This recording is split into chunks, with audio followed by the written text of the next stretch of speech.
Hi friends, welcome to my channel. ఈరోజు మనం hotel style crispy rava dosa ఎలా తయారు చేసుకోవాలో చూద్దాం. దానికి నేను 1 కప్ సూజీ తీసుకున్నాను. రవ్వ, బొంబాయి రవ్వ అంటారు కదా, 1 కప్ తీసుకున్నాను. దానిలో ఒక పావు కప్ మైదా తీసుకున్నాను.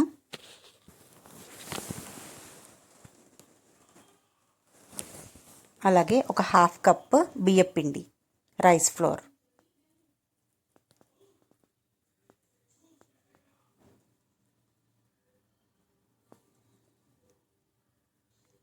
అలాగే కొంచెం సాల్ట్ సరిపడా వేసుకోండి, ఎందుకంటే మనం వాటర్ వేస్తాం కదా. అలాగే జింజర్, అల్లం తరిగి పెట్టుకున్నాను. కొంచెం జీలకర్ర.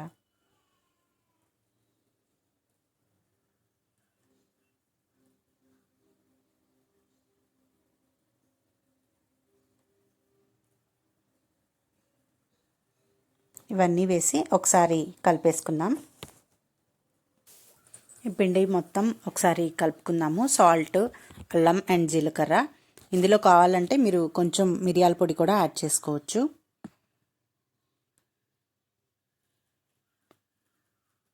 ఇందులో కొంచెం కొంచెంగా వాటర్ యాడ్ చేసుకుంటూ ఉండకట్టకుండా మనం రవ్వ అంతా మిక్స్ చేసుకోవాలి.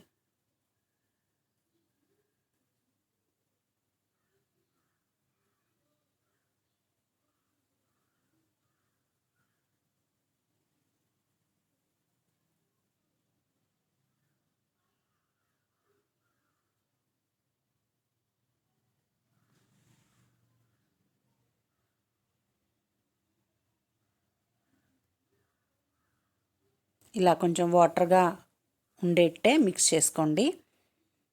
ఇలా మిక్స్ చేసుకున్న దాన్ని ఒక 15 మినిట్స్ పక్కన పెట్టేసుకోవాలి. రవ్వ నానాలి కదా. 15 మినిట్స్ అయిన తర్వాత దీంట్లో ఒక 2 గ్లాసెస్ ఆఫ్ వాటర్ కలుపుకోవాలి. మనం బటర్ మిల్క్ మజ్జిగ చేసుకుంటాం కదా, ఆ కన్సిస్టెన్సీలో మనం వాటర్ యాడ్ చేసుకోవాలి.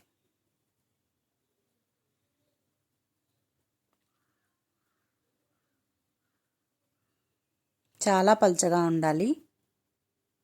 దోశ బ్యాటర్ లాగా థిక్గా ఉంటే మనకి రవ్వ దోశ అంత క్రిస్పీగా రాదు.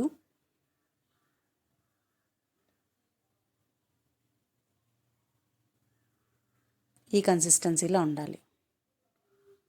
దీనికి పైన స్ప్రెడ్ చేసుకోవడానికి నేను ఆనియన్స్, క్యారెట్ అండ్ కొత్తిమీర చాప్ చేసుకొని ఇలా కలుపుకొని పక్కన పెట్టుకున్నాను.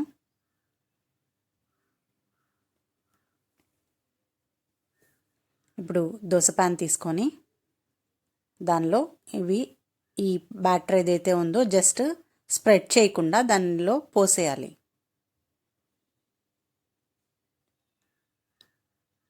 స్పూన్తో స్ప్రెడ్ చేయకూడదు అసలు. స్టవ్ హై ఫ్లేమ్లో పెట్టుకొని బాగా హీట్ వచ్చిన తర్వాత మాత్రమే ఇది వేసుకోవాలి.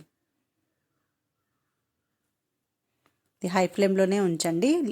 లో ఫ్లేమ్లో పెట్టుకుంటే దోశ త్వరగా క్రిస్పీగా రాదు.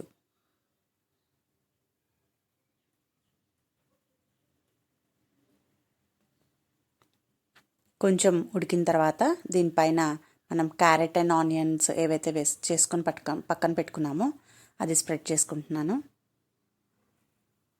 అలాగే ఒక 2 స్పూన్స్ ఆయిల్.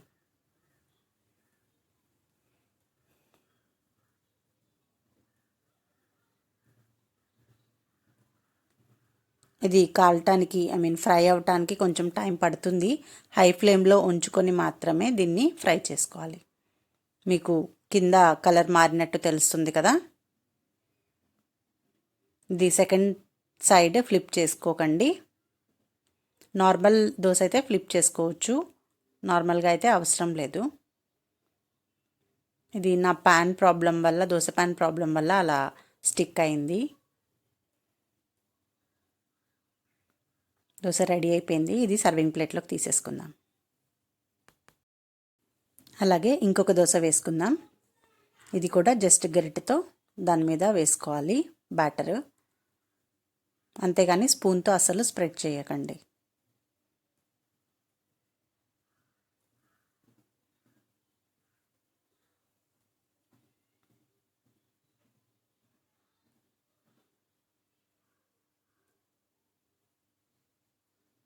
ఇప్పుడు దీనిపైన ఆనియన్స్, క్యారెట్ అండ్ కొత్తిమీర వేస్తున్నాను.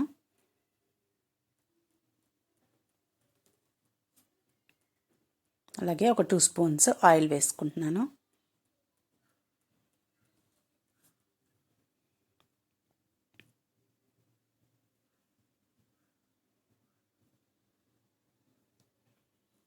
ఇది ఫ్రై అవ్వటానికి అట్లీస్ట్ 5 to 7 minutes టైం పడుతుంది.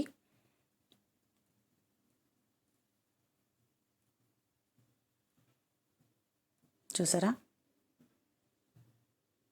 క్రిస్పీ రవ్వ దోశ రెడీ అయిపోయింది. ఫ్రెండ్స్, చూసారు కదా రవ్వ దోశ క్రిస్పీగా ఎలా రెడీ అయిపోయిందో. ఇది నేను కోకోనట్ చట్నీతో సర్వ్ చేసుకుంటున్నాను.